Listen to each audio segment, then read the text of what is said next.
Joining us now is Dr. Nora Laubstein, a key voice in the European dialogue on complementary and natural medicine. She is an ethnologist and a German health practitioner, a co-founder and director of the Association for Natural Medicine in Europe, and CEO of CAM Consult. She works with European public health organizations. She serves on the scientific committees of the WHC in Prague and the European Salus Network. Dr. Laubstein, please take it from here. Thank you very much for the invitation. Hello, everybody. I'm here again. So, you know, we have three characters. It's a T, it's a C, and it's an I, and then an M. So, the I for integrative medicine is on the agenda, but for me the integrative medicine is something like an abstract, academical, bureaucratic approach. So for me it was important to look at the T. What's about the T for traditional medicine?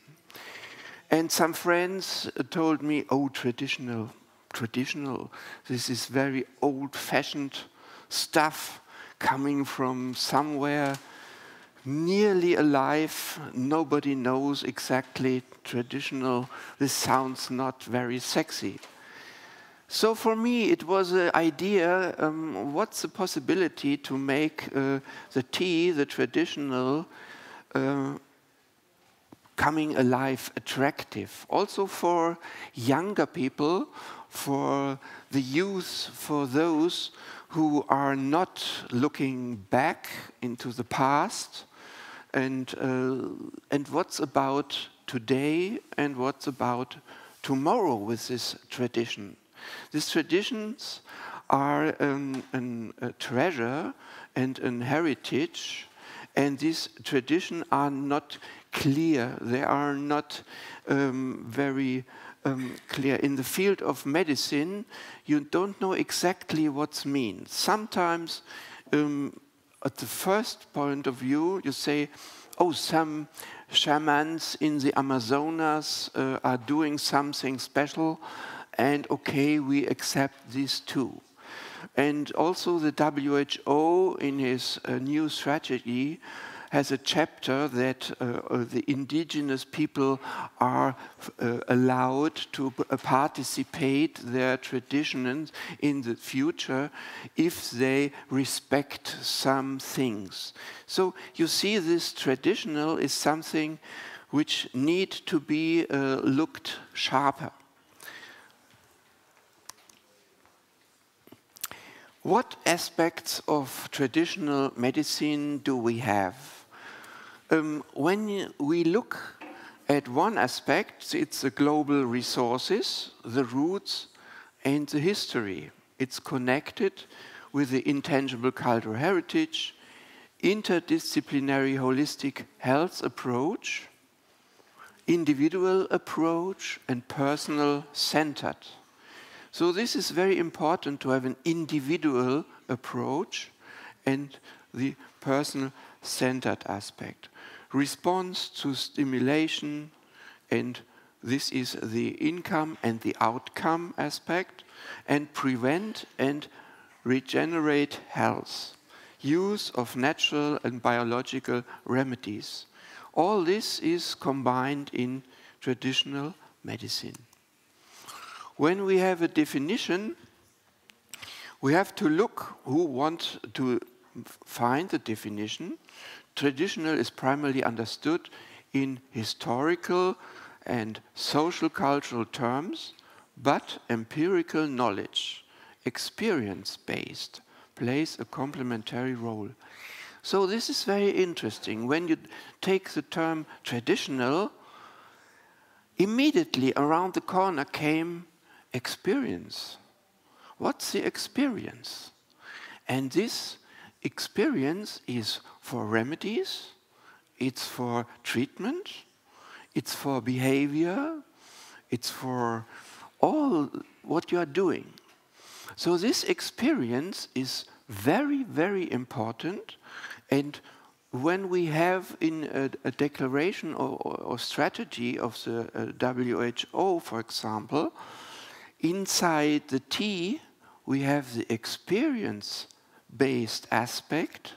So this is good for the future. This is usable. This is not dividable. We should look very sharp when now came scientific definitions about what is traditional.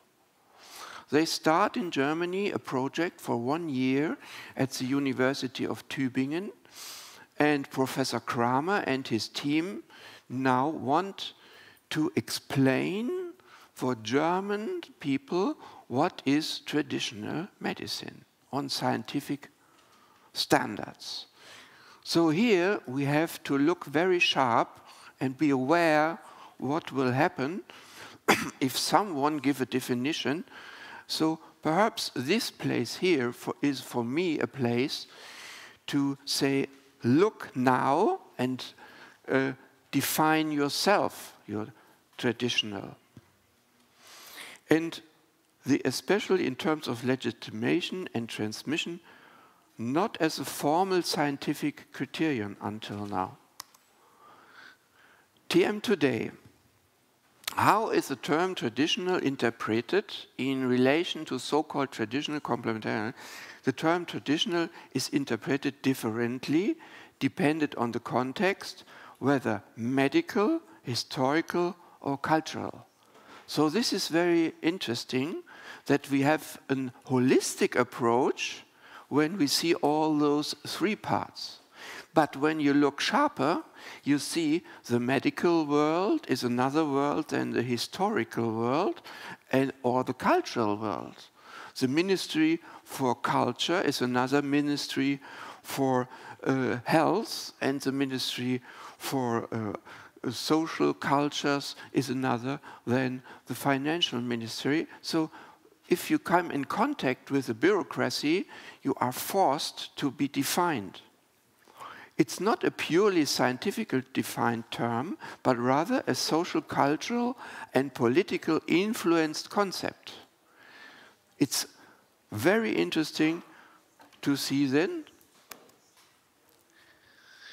The WHO writes, had a definition, traditional medicine is based on the theories, beliefs, and experience of indigenous cultures, regardless of whether they can be scientifically explained or not.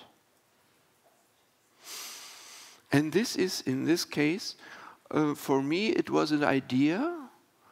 Are you not an indigenous here in Czechia? Or are you not an indigenous in Italy or in India? Who decides who is an indigenous? This is important. And I say, yes, I'm an indigenous of this planet, and I'm indigenous of the area circa Frankfurt where I'm living. So it's a question of social cultural aspects.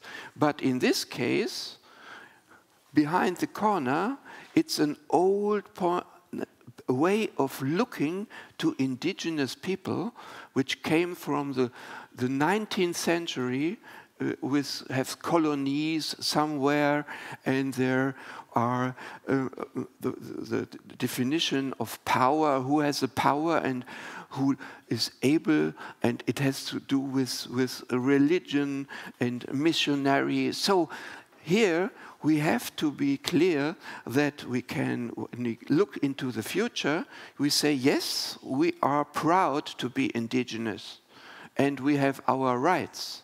So this is also inside the term traditional. Health systems, knowledge and practice based on the theory and experience of indigenous cultures. So we learn about that. We have a clash of culture, a global mixture, an inspiration. But now we are in the 21st century, and we are going on and on. So the development for traditional has to be yesterday, today, and tomorrow. So to make a labeling in this way. TM today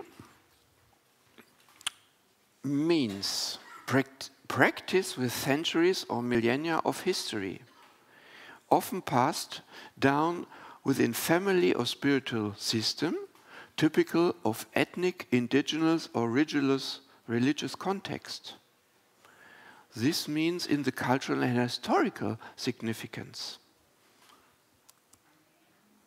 The characterization, now when we make a characterization, this is important to know what's all included.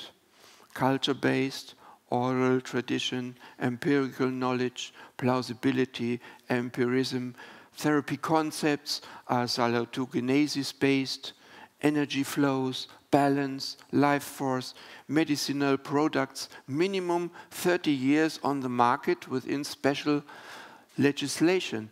This is interesting that the only correct definition for traditional medicine, for traditional products, is coming from the pharmaceutical aspect.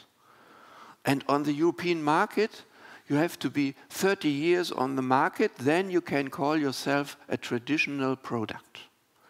This is the only definition you have in legislation. This is very interesting. So when you try to take this to treatments, because all treatments in traditional and complementary medicine live from the innovation in work, in individual work, in the daily work. Innovation is continuing on individual way. So this is innovation in this case. And we can see that, for example, all inspiration from other continents we have now in Europe, for example, now with 30 years could be traditional. It's interesting. And Thomas told me that Biotronic now has a tradition for 80 years, for 90 years. So it's a traditional medicine. And you see, this is the practice, how you can use in a modern and very fashioned way the term traditional. So this is important, not to stare to the integration of something. The tradition is more important because it's all the stuff behind. So another thing is traditional is also understood as the opposite of modern Western biomedicine. So this is something, it's interesting because technology is not modern. Technology exists over thousands of years. There are tools of the Romans, of the Greek, of the Phoenicians. There are tools of the everywhere in the world, the Aborigines. All those people have technique. And these are tools for daily practice and doing something. Now we have all in energy, it's digitalization, but this is not new. It's only another form. So we can accept this development of technology, but we have to look at the possibility of genetic modification and all this, the personalized medicine. Personalized medicine means genetic manipulation.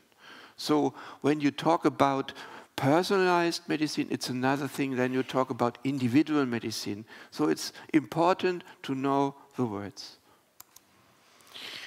TM challenges. Oh, I have time. New WHO strategy 2025-2034. Safety, efficacy, effectiveness and quality.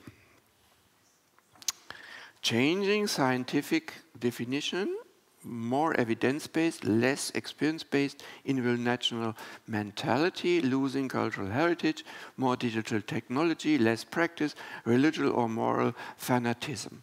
So here you have the whole scope of challenges for tradition.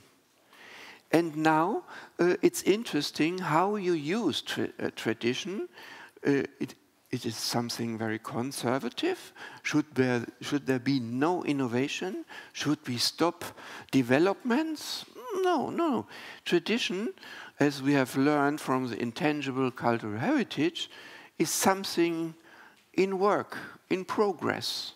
It's going on and on and on. And traditions can only survive when they exist tomorrow. So we have now to look very sharply into this new WHO strategy, which includes the T for traditional medicine and also speaks about safety, efficacy, effectiveness, and quality. Those 4 words are very interesting to look behind. What's behind? Behind that, it's quality assessment. And behind quality assessment is the precautionary principle. The precautionary principle was initiated in Europe in 1995 for the industry to produce fine goods, fine trade aspects, and so on. 10 years later, this precautionary principle went into the social systems and was also packed on human beings, animal, all these social aspects. So the human being was made equal to goods, to manufacturing products. And this is a process which creates safety, efficacy, effectiveness, and quality. This is deeply connected with the precautionary principle. When you know this, and then you go to tradition, you find a huge gap. Because this gap declares everything coming from tradition. It has to be proved by safety, effectiveness, to be not dangerous for human beings, not a danger for our daily life, it's very, very dangerous. Tradition is very dangerous, and we have to say, no, our experience base shows it's not dangerous, it's a treasure for us, and it's the base of our treatment. But the precautionary principle wanted to make the world safe and make everything safe. So now, for example, you can look at this pen and ask, is it safe? It is really safe. And writing, is it safe? It is efficacy? Its effectiveness? Is this quality? Or is it safer to use only one finger to make a click?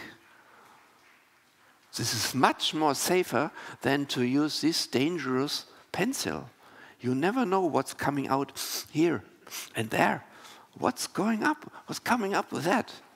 So you have a deep discussion about safety, and this will kill the human being, the natural way of behavior and all this, which it's included in tradition. So we have to think about more positive and constructive against this precautionary principle. This precautionary principle should be thrown back to the industry, to producing good and to producing some things, but not in the social system.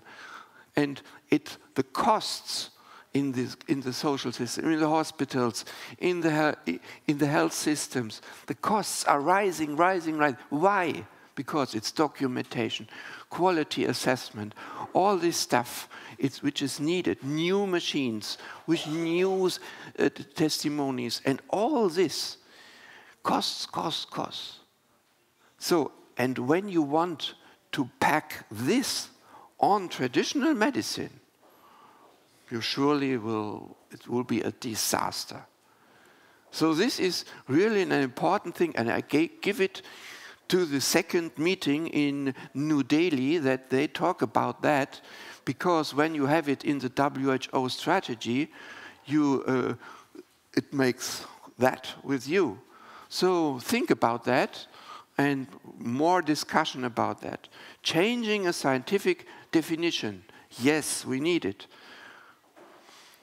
And we need more the power of experience-based aspects. This is the root of traditional medicine. Individual, national mentality. Yes, it's important to accept the regions and their individuality. And the cultural heritage is something which is more and more important. I'm very happy that the Austrian here, FX Meyer organization, now goes the way on the national level for that. And Maria Walcher showed us how many ways, how many things are in this way, on the way, but we have to go on and on. Practice. We have to think from the end. Who pays for what? And who is able to do something? Who is allowed to do that? Tradition means it's something which is necessary for all. We can have access to tradition. And the religious and moral fanaticism, this is something which is a misuse of tradition. We have to be aware that the fanatics who now everywhere in the world with their something of religion, we have to decide the mystic way, the way directly to something. It's a better way. It's okay when we have the religious societies. We have to look very sharply and to be, awaken that this doesn't go into a fanatism because of fear, of power, of all these negative aspects. So in these challenges, we have to go tomorrow when we know this, and we have to building capacity on national and European level, rising the global awareness for TEM. So thank you to your presentation, Federico, this morning. It was really including a lot of this stuff. Remember the cultural heritage. Don't forget it. Create patient-driven awareness. This is a very, very important aspect. You have to take the patient where he or she is. This is important. More acceptance of experience-based tradition, creation of a suitable studies design. When we talk about studies, why we only use this very strange way for medical? There are other possibilities. And freedom of practice and choice. This is something, of course, in the last point, there come the hammer of safety and effectiveness and costs. So we have to take the hammer and say, it's a tradition, we do this, the experience-based is based on something, and we can, with our form of studies, which have to be developed, be fit for the future and for tomorrow.